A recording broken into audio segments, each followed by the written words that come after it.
मुक्तावर गांव में 7 दिन तक हम ठाकुर जी महाराज का नाम स्मरण कीर्तन करने का है ना, इस जगह पर मोतियों को बिखराने के लिए आए हैं। और 7 दिन तक किसी न किसी प्रकार से जो कथा तन से और मन से सुनेगा, महाराज आपकी भक्ति जैसे प्रबल होती हुई जाएगी ना, जैसे जैसे आपकी भक्ति प्रबल होगी, भक्ति बढ़ेगी, वैसे वैसे किसी न किसी कार्यवश आपके यहां पर आने में बाधा अवश्य आएगी। क्योंकि भगवान परीक्षा लेते हैं कि ये मेरी भक्ति करने के लिए जा रहा है, इसकी परीक्षा लेकर के देखूं कि वास्तव में ये मेरी भक्ति करने के लिए जाता है या सिर्फ टाइम पास करने के लिए जाता है। जैसे कि हम और आप एक घड़ा लेने के लिए बाजार जाते हैं तो 4 बार बजा बजा के देखते हैं घड़ा कहीं कच्चा तो नहीं है, पता चले कि थोड़ा सा बजाने से फूट जाए। इसी प्रकार ठाकुर जी आपको देखता है कि भक्त मेरी कथा में जा रहा है, इसकी भक्ति बढ़ती हुई जा रही है, तो मैं इसकी परीक्षा लेकर के देखूं। पुत्र के द्वारा परीक्षा आपकी होगी, खेती बाड़ी के द्वारा परीक्षा आपकी महाराज होगी, धन की भी प्रॉब्लम आपकी, धन की भी परीक्षा होगी, किसी न किसी कारणवश आपकी परीक्षा भगवान लेने के लिए अवश्य आएंगे। और खासकर परीक्षित जी महाराज आपकी तो होनी ही होनी है परीक्षा। और अगर आप इस परीक्षा में डिगमगा गए तो महाराज फेल हो जाएंगे, आगे भक्ति बढ़ नहीं सकती। क्योंकि आप जब पहली कक्षा में पढ़ने के लिए जाते हैं, प्रथम क्लास आप पढ़ते हैं, तो दूसरी क्लास में जाने के लिए आपको क्या देना होता है? परीक्षा देनी होती है। अगर आपने प्रश्नों के उत्तर सही दिए तो महाराज आप पास हो गए, आगे की परीक्षा में पहुंच गए, आगे की क्लास में पहुंच गए। और आपने प्रश्न गलती दिए तो आप फेल हो गए।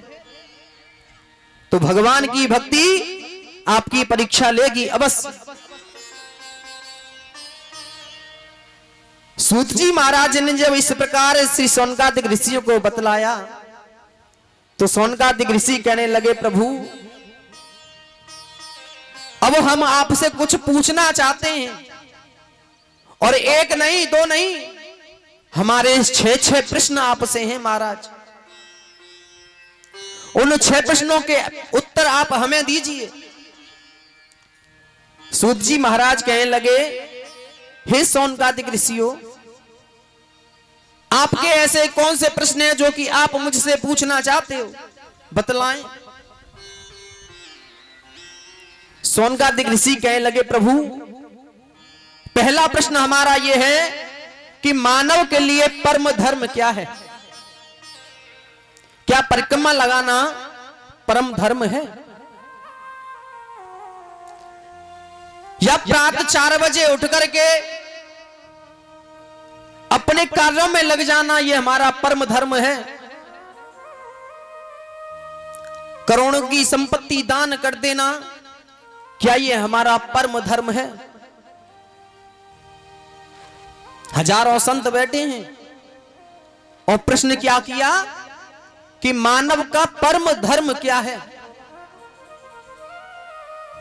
सोनकादिक ऋषि प्रश्न पूछ रहे हैं और सूत जी महाराज उन प्रश्नों को सुनते हुए जा रहे हैं।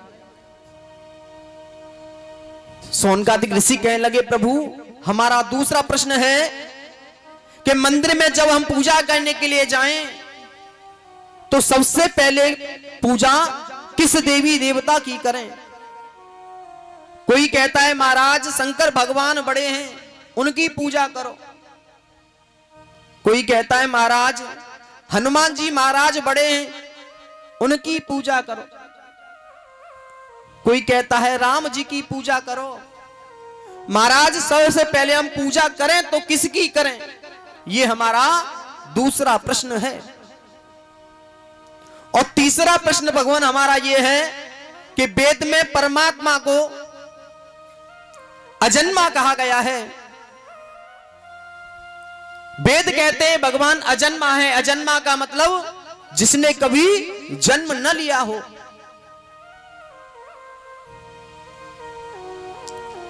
और जिसका नाम अजन्मा है वह कौशल्या के लाला बन करके अवतार लेकर के कैसे आए, वसुदेव देवकी के पुत्र कैसे कहलाए। महाराज हमारी ये बात कुछ समझ में नहीं आई। भगवान का नाम अजन्मा है तो जन्म लेकर के क्यों आते हैं भगवान। चौथा प्रश्न हमारा यह है कि कोई कहता है भगवान के 10 अवतार हैं, कोई कहता है भगवान के 20 अवतार हैं, कोई कहता है भगवान के 4 अवतार हैं। प्रभु वास्तविक अवतार कितने हैं। और पांचवा प्रश्न हमारा यह है वक्ता कौन सा श्रेष्ठ है, जो छोटी सी छोटी बात को बड़ा करके बतलाए या बड़ी सी बड़ी बात को छोटे स्वरूप में कह करके और आपको समझा दे। महाराज हमारी बात समझ में नहीं आई। वक्ता कौन सा श्रेष्ठ है।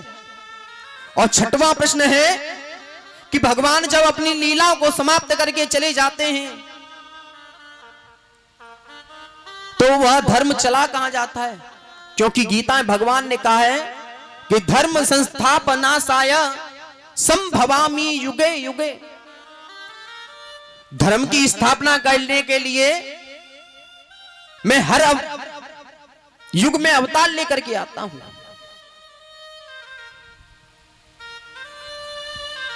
हर युग में अवतार लेकर के आता हूं। वास्तविक भगवान की अपनी लीलाओं को संपन्न करके चले जाते हैं, वह धर्म कहां चला जाता है। जब सतयुग आया तो सतयुग में सत्य था। भगवान अवतार लेकर के आए, सभी का विनाश किया। वह सतयुग में धर्म की स्थापना की।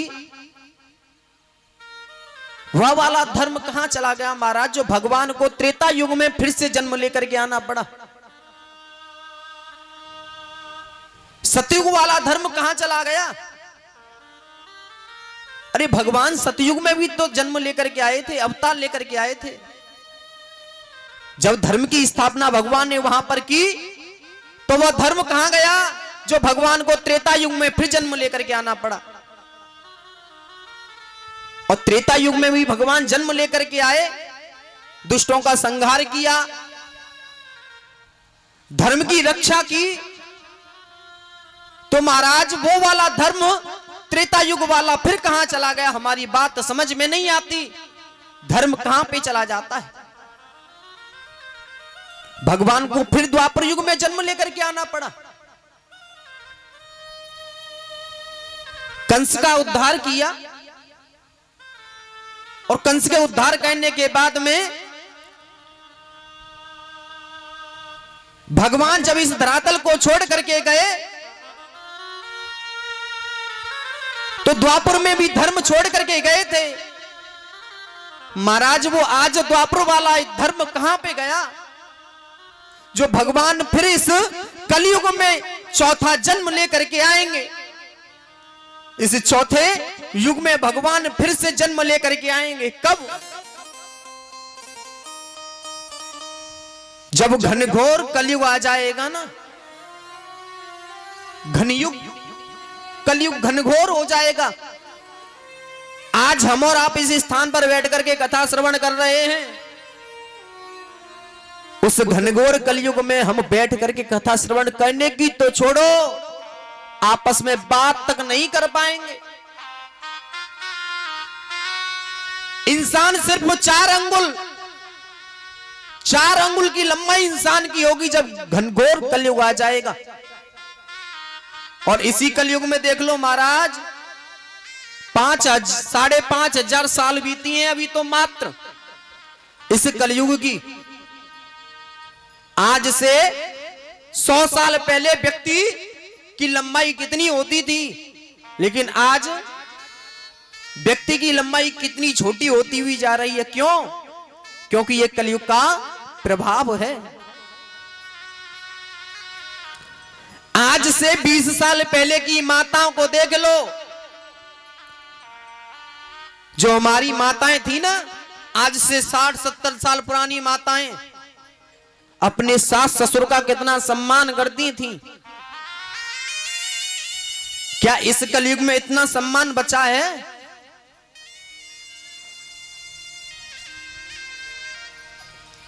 साठ 70 साल पहले हमारे भैया आपस में बैठ करके भाई भाई एक थाली में भोजन करते थे। क्या इस कलयुग में आकर के 5,500 सालों के बाद मात्र एक थाली में बैठ करके शादी होने के बाद में भोजन नहीं कर पाते हैं? क्यों पता है? डर रहता है कहीं ऐसा ना हो जाए महाराज कि छोटी वाली बहू है पतो चल गई तो लड़ाई करते हुए क्या, हाँ आज जा भैया के संग बैठ करके खूब भोजन पानी है रही है, जो कमाए के लात का भैया ये दो तुंगे जी चक्कर में तो बैठ के भोजन एक साथ कर रहे हो। कहां पे जा रहा है ये धर्म? डूबता हुआ जा रहा है महाराज।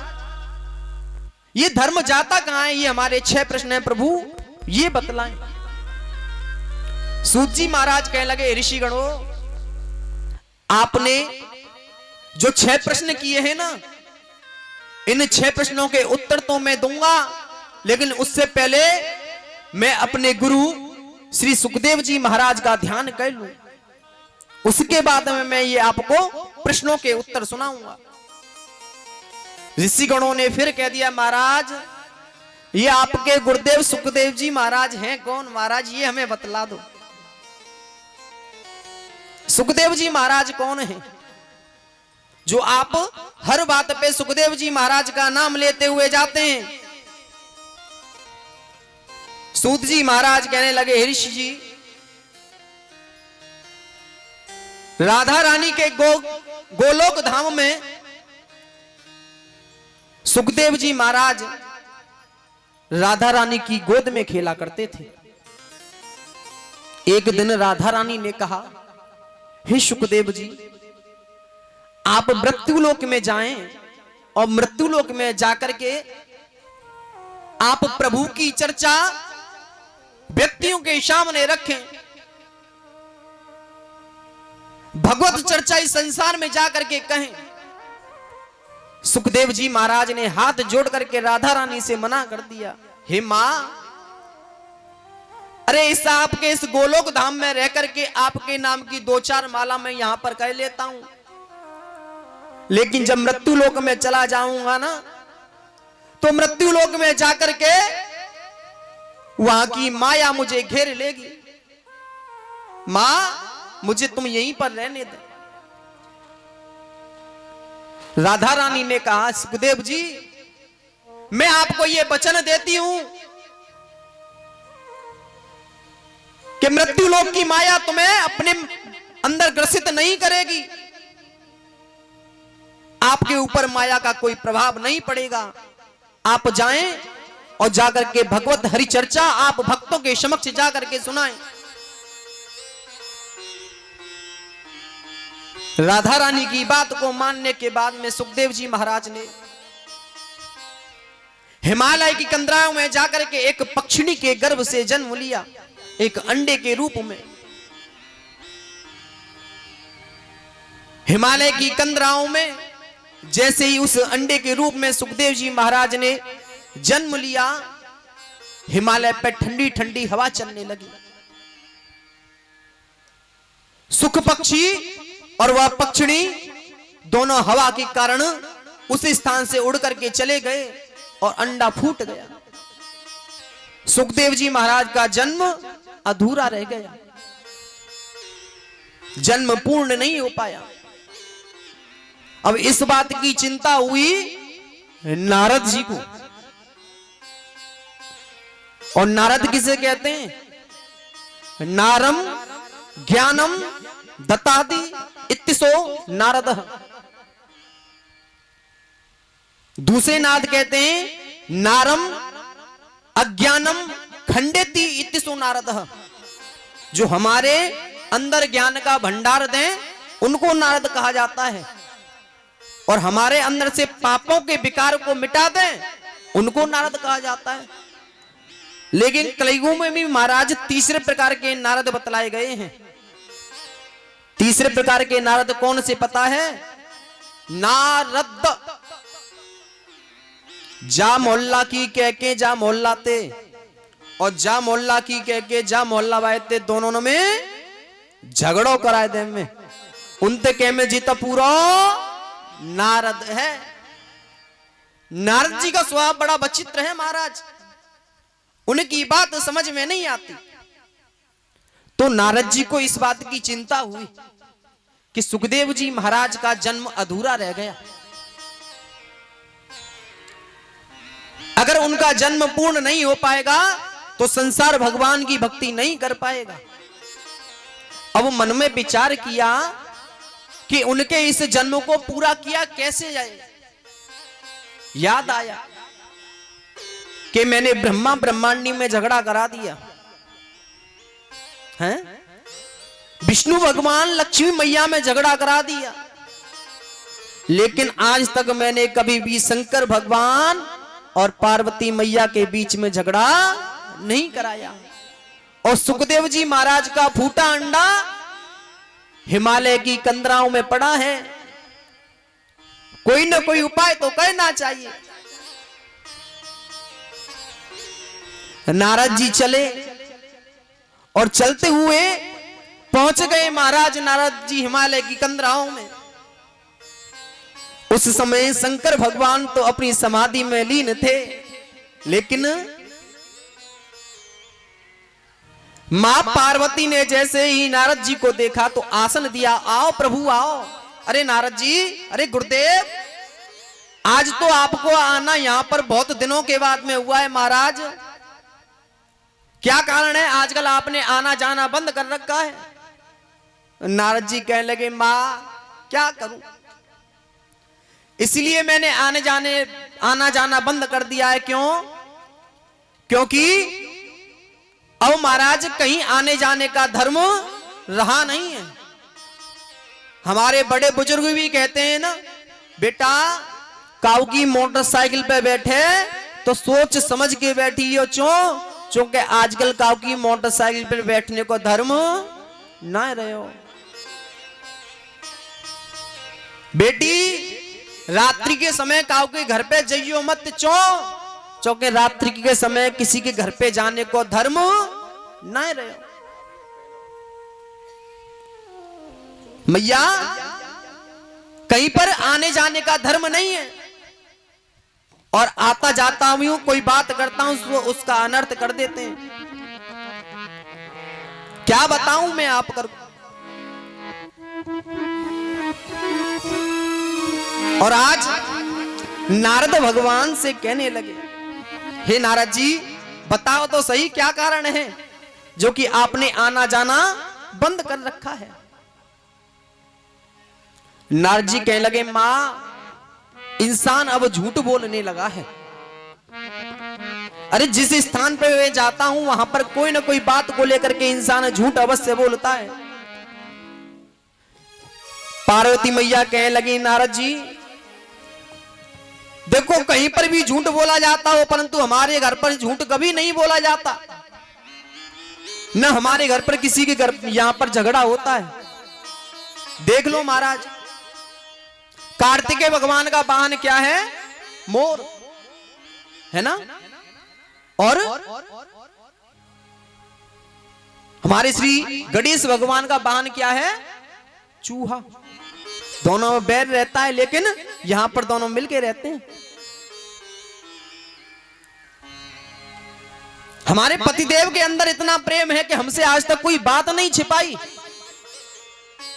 जो गुरु मंत्र होता है ना, तो शंकर भगवान ने वो गुरु मंत्र तक हमको बता रखा है, जो कि गुरु मंत्र किसी को बतलाया नहीं जाता है।